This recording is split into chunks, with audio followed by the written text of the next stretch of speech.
Tracking, alerting, protecting. This is WKYT This Morning. Now at 5:30, we have some more information on a fire that started at a Kentucky Power substation this morning. We'll tell you how the EPA is getting involved. Also this morning, Lexington police looking for two men who cut and then clubbed a man during an attempted robbery this morning. And we have some new information this morning on a fire that tore through a Lexington home late last night.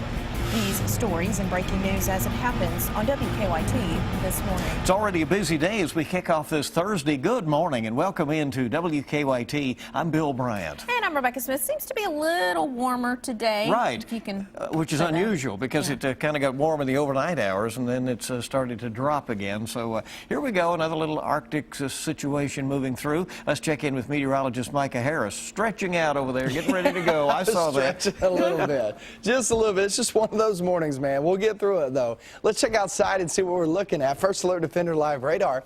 And look, there's a little boundary to the north, just a little one. It's very weak, and that's right there with that front trying to make its way through. So a few flurries can be expected this morning. But you can kind of see the temperature differences. Look at that, 38 in London, 28 in there in Frankfurt. And look, these temperatures aren't going to change that much in the northern zones throughout the day, but down south they'll continue to drop as we work our way into the afternoon. 24-hour planner, there's your look, around 30 degrees this afternoon. It'll be breezy, it'll be cold. It'll feel actually like the 20s through much of the day. Then we head toward tomorrow morning, bitterly cold morning again at 17 degrees. Are we going to see another shot of cold air? We're actually going to see a nice little temperature swing upward. Well, I'll show you that forecast off towards your weekend because it does get better. It comes up in a few minutes. Thank you very much. We have a developing story that we're tracking this morning out of Lawrence County. That's where police tell us that a large fire is still burning this morning at a substation of Kentucky Power in Louisa. The fire started at about 12:30 this morning after a transformer exploded. We now know that an oil container was melted and oil leaked into a nearby ditch.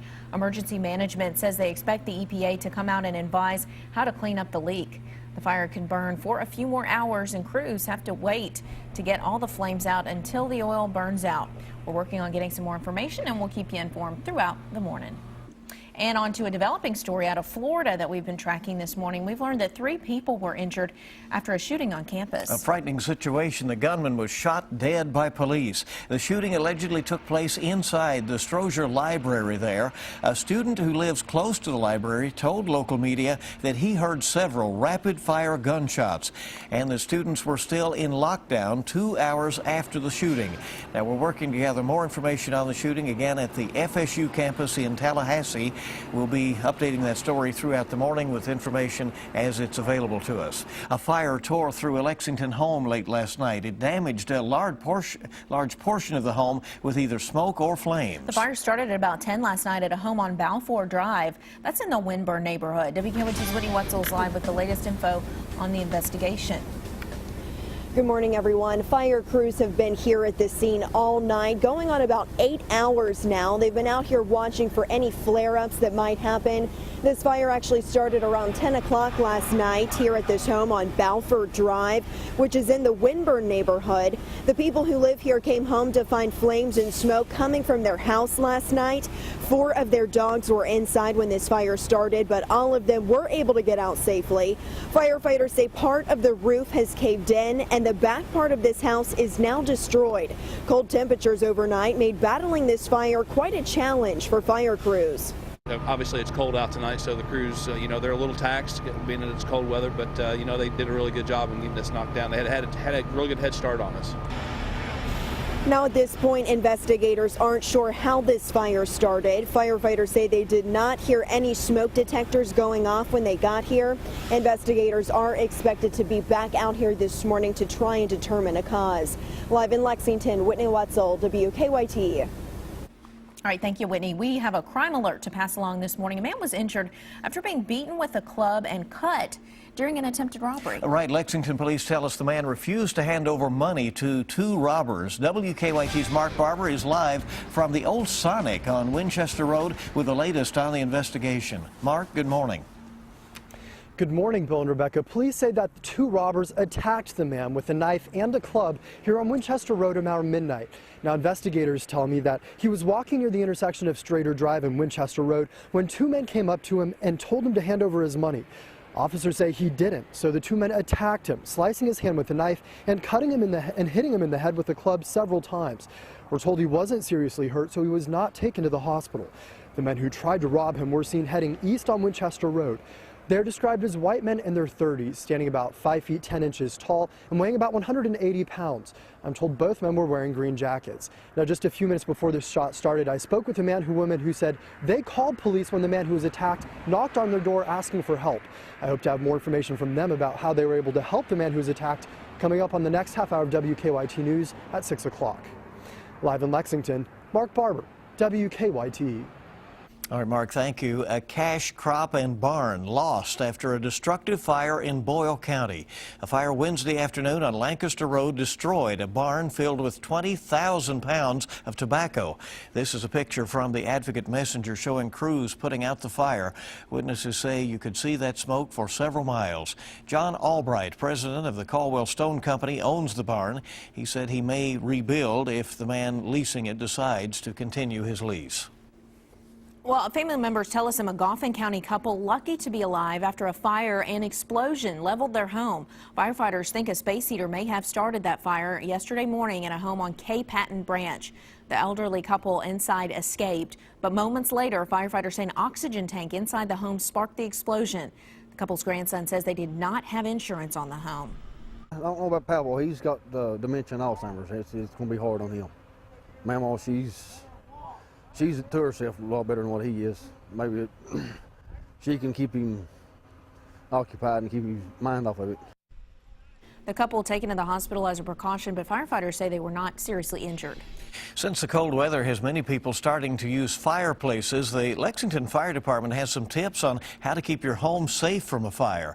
If you don't get rid of ashes and embers left over in your fireplace, that could lead to issues. Fire officials say buying metal buckets for hot ashes and embers can help, especially if you place them far from your home. Watering the ashes down and letting them cool for several days helps as well. Lexington police arrested a man they say stole several electronics from a home. Police arrested Aaron Robinson after they say he broke in through the front door of a home on East Loudon. They found him a block away from that home and identified him from a witness. Police say that he admitted to the crime and that the items were stolen in the bag he was carrying. Police found 2 laptops, an iPad, and jewelry. Also new this morning, Lexington police arrested one man and are still looking for another after tracking down a stolen car. Police tell us they spotted the stolen car at Forbes Road and Versailles at about 2:30 this morning. They followed it to the Cambridge Apartments. When they caught up to the car, they say 2 men jumped out and ran off. Police chased after them and caught one. The other is still on the loose. Police think the car was stolen in Louisville. And police have an alert for anyone who leaves their car running to try to warm it up in this cold weather. Nicholasville police say a thief took advantage of a family doing that on Tuesday night. Police say the car was left running in the family's driveway on Cypress Street when a thief suddenly jumped in and drove off with it. Police are still looking for that car, a 2000 blue Dodge Neon. Well, I mean, unless your car's locked, and if it is running like it is, it just makes it so much easier for somebody who's walking up the street just to open up your car and get in it and drive off. Police point out that idling a car in the Commonwealth of Kentucky is illegal, and they say insurance may not cover the theft of a vehicle if the owner left it to warm it up. A crash in Lexington knocked over a fire hydrant. Police say the driver of a car had some kind of medical emergency causing her to lose consciousness. The car then ran off of Monte Vista Road and hit the fire hydrant. Police say the crash did not cause any water to gush out of there. The driver regained consciousness. Police say she was taken to UK hospital with minor injuries. A meeting today will help determine when the next phase of the Centerpoint project can begin. Lexington city leaders say a contractor for Centerpoint will meet with traffic engineering today. The focus of the meeting will be on a large crane that is going to have to be brought in for the project's next phase. Right now, the crane is expected to arrive around the second weekend in December. When it does arrive, Main Street between Limestone and Upper will have to be closed for 42 hours to get that big crane in place.